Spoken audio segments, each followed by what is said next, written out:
When I rented my apartment, I was told that it had security. I've heard that there are some people buying and selling drugs in the complex, but mostly in the vacant lot next door. Cops have been called a lot. Is my apartment complex liable to me if one of those drug dealers hurt me or my kids? Well, a few years ago, I would say they might be responsible or might be liable to you, because what the experts say is crime breeds crime. And so the drug dealers in the parking lot lead to broken windows, and the broken windows lead to violent crimes and burglaries and assaults and things like that. But a couple of years ago, the legislature, under pressure from insurance groups, issued another kind of tort reform, and they changed the law on negligent security cases. And now you have to basically show that the security company or the owner of the property impelled, which basically means encouraged, the conduct of the criminal, or was so reckless that they turned a blind eye to it. Whereas before, you really just had to show that they were on notice of a violent criminal area, which you could do by getting the crime stats. Those cases have gotten a lot tougher.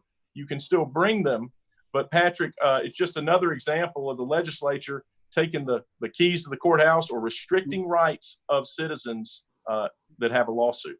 That's right. What it really does, Rocky, you're exactly right. It allows you to ignore conduct that you should not be able to ignore. And so if you know that there's something going on at your complex, it used to be that you had to take affirmative action to stop that before it hurt someone. Now you can ignore it and say, hey, I didn't cause it. And so that's really unfortunate, because a lot of people who get injured are injured by conduct that the owner of the complex knows is going on. And that's the old standard. If you had notice, you were responsible, as you should be. So now they're saying, well, you knew about it, but you had the right to ignore it.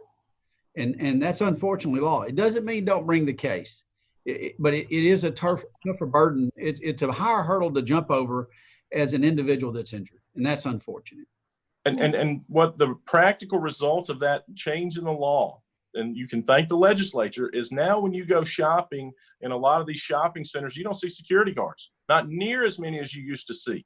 The private ones that would go around the golf carts, I don't see probably half of those of what I used to see, because you know what? They don't have to do it anymore. And it's really sad, because people still get hurt, and they're getting hurt going to a business that invites them in. That's right.